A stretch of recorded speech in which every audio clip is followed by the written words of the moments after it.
Estamos aqui diretamente do CT do Atlético, hoje para falar sobre um assunto diferente. O Atlético divulgou o balanço do ano de 2023, o balanço financeiro do ano de 2023, com uma receita, um superávit histórico para o clube, né? E a gente veio repercutir um pouco esse assunto com o diretor do Atlético, Marcos Egídio, a quem eu agradeço a entrevista. Muito obrigado por disponibilizar esse tempo. Muito boa tarde, bom dia, boa tarde, boa noite, que a entrevista vai para o nosso YouTube. Queria que você começasse falando justamente sobre esse valor recorde, 41,7 milhões de superávit, né?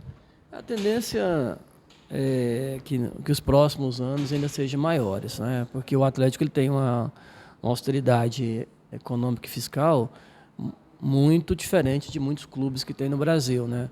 Então a gente vem a cada ano buscando que esse superávit ele acrescente a cada vez mais, porque ele é cumulativo, e a gente tem realmente um clube mais sustentável no futuro e quem sabe aí a gente figurar entre os maiores clubes do futebol brasileiro, né? Foi assim que os grandes cresceram, né? Fazendo o seu trabalho de casa, fazendo tudo correto, mantendo suas contas em dias e gastando menos do que recebe. Por isso que a gente chama de superávit, né? Se fosse numa empresa comercial, a gente chamava de lucro, né? Então, numa associação, a gente chama de superávit. E a gente espera que nos próximos anos isso continue, esse objetivo, crescendo como determina a lei do Profut. E foram vários fatores que levaram até esse valor, né? Em questão de venda de jogadores. O próprio plano de sócio-torcedor também foi um influenciador nisso, não foi? O plano de sócio-torcedor vai influenciar no ano que vem, né? Porque ele foi criado esse ano. E a gente está falando de um balanço que fechou em dezembro de 2023. Os fatores que mais influenciaram no crescimento foi que o Atlético fez uma venda de uma parte que tinha direito na Liga Futebol Forte. E o Atlético vendeu 20% do condomínio da parte da qual ele tem direito a receber. É uma espécie de uma antecipação de recursos na Liga, mas a gente trata isso como receita de condomínio. Por isso, o valor realmente foi superior aos anos que a gente estava na Copa do Brasil e no Campeonato Brasileiro. Em relação até à própria venda de jogadores também, cerca de 8 milhões desse valor foi em cima de venda de jogadores, né? Como que é feito esse trabalho desde a própria base do Atlético até o profissional, enfim, para poder ter esse retorno? Olha, esse é um trabalho de busca, né? Que o Adson faz com a sua diretoria técnica, né? Através de avaliações. Mas você pode ter certeza que ainda está muito longe ainda do objetivo final da presidência, que na verdade não seria 8 milhões de reais. O Adson ele quer atingir seus 8 milhões de dólares em pouco tempo, né? Esse é um trabalho que está sendo feito agora, esse ano, com a contratação de jogadores estrangeiros, né? Já é um número expressivo, mas não é o maior da história. O Atlético já fez anos com vendas superiores a esse valor. Mas é um trabalho de busca, de pesquisa, que ainda a base não deu esse respaldo. Claro que alguns jogadores já saíram da base nesse valor, mas ainda precisa dar mais respaldo. O quanto que esse já é o terceiro, praticamente ano seguido, que o Atlético fecha com superávit, né? Já foi de 30, 13 milhões. O quanto que isso é importante para um clube, visto que nos últimos anos eu acho que tem acontecido mais, muitos clubes fechando o ano no vermelho, enfim, ou às vezes praticamente zerado. O quanto que isso interfere até no próprio trabalho interno do Atlético? Interfere bastante, porque a pior coisa que tem você estar num trabalho num clube é o oficial de justiça estar batendo na sua porta para penhorar seus recursos, né? E aí penhora, bloqueia, e aí a diretoria não consegue pagar o salário do jogador em dia, aí não produz em campo e vai virando aquele círculo vicioso negativo. Então isso é muito importante, manter as contas em dias, gastar menos do que ganha, né, para que todos tenham, todo final de mês, um resultado positivo. Então esse resultado positivo ele não é de um ano, ele é praticamente mensal e quase que diário, né? Não se gasta mais do que se previu com os seus orçamentos. E quais são os projetos futuros do Atlético, né? Tem a questão da reforma, questão financeira, né, claro. Tem a questão da reforma do próprio Scioli, que o presidente Adson falou, da possibilidade de transformar o Atlético em uma SAF. Como que vocês trabalham isso? O Atlético tem hoje 2 projetos que são urgentes, né? Qual a maior prioridade não se sabe. Um deles é a reforma do estádio, para ampliação para acima de 20 mil lugares, para que o estádio possa receber público de Sul-Americana.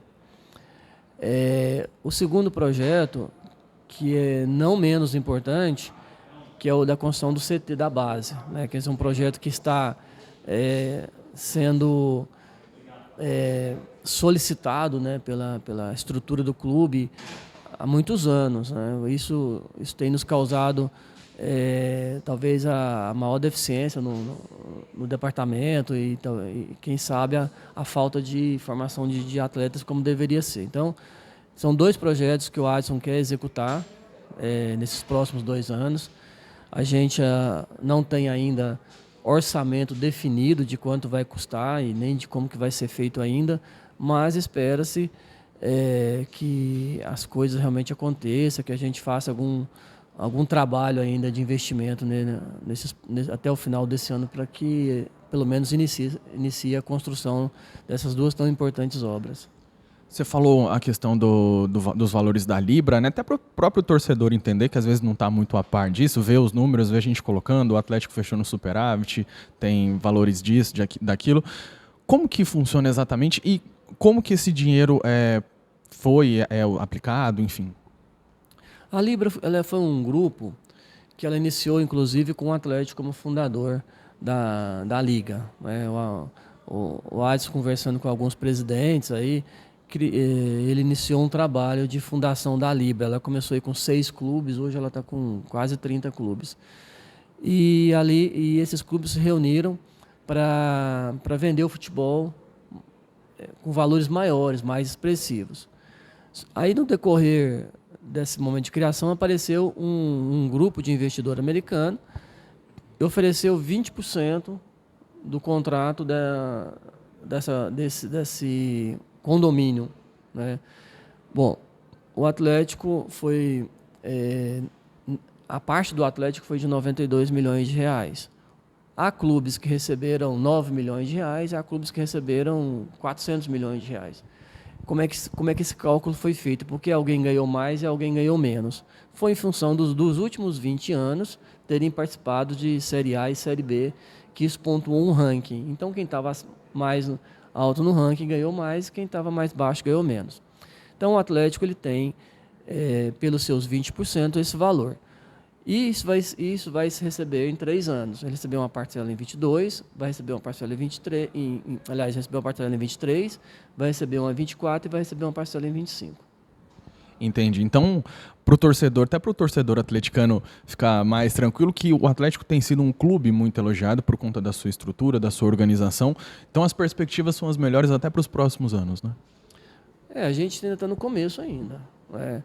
Porque chegar aonde chegou foi um trabalho muito, muito árduo, né? A gente vê o Adson, que ele é um dos melhores dirigentes de futebol brasileiro, um cara que entende muito de gestão, né? Para poucos no Brasil. Ele tem formatado a cada dia uma equipe de trabalho cada vez melhor, né? Sempre buscando bons profissionais para trabalhar ao lado dele. E com isso a gente tem sido elogiado, né? Tem sido muito bem avaliado em termos de gestão de futebol. Mas ainda, pode ter certeza que ainda é embrionário onde o Atlético quer chegar, né? Nós sempre conversando, né? Sempre dialogando, a gente vê que a gente dá para chegar mais da onde a gente já chegou, né? Está sempre ali na página dos 10 maiores clubes do futebol brasileiro e assim... Com essa força de vontade de trabalho que o Adson tem, que toda a diretoria do clube tem, né? Que se eu fosse citar um nome, assim, eu teria que falar aqui uns 10 nomes, mas com todo esse trabalho que é liderado por ele, com certeza o Atlético vai chegar aí onde está aí hoje o Atlético Paranaense, né? Onde estão os grandes clubes aí do futebol paulista, do futebol do Sul, do futebol carioca, a gente vai estar entre eles, com certeza. Obrigado, Marcos, pela entrevista, por esclarecer esses números até para o próprio torcedor atleticano, que tem dúvidas, mas se sente muito seguro com um clube muito bem organizado. Obrigado mesmo pelo bate-papo. Por nada. E esses números do Atlético, todo torcedor pode consultar no site do clube, que está lá no portal de transparência. Tá aí, Marcos Egídio falando com a gente aqui no nosso canal do YouTube sobre o balanço financeiro do Atlético em relação ao ano de 2023, superávit histórico do Dragão no ano passado.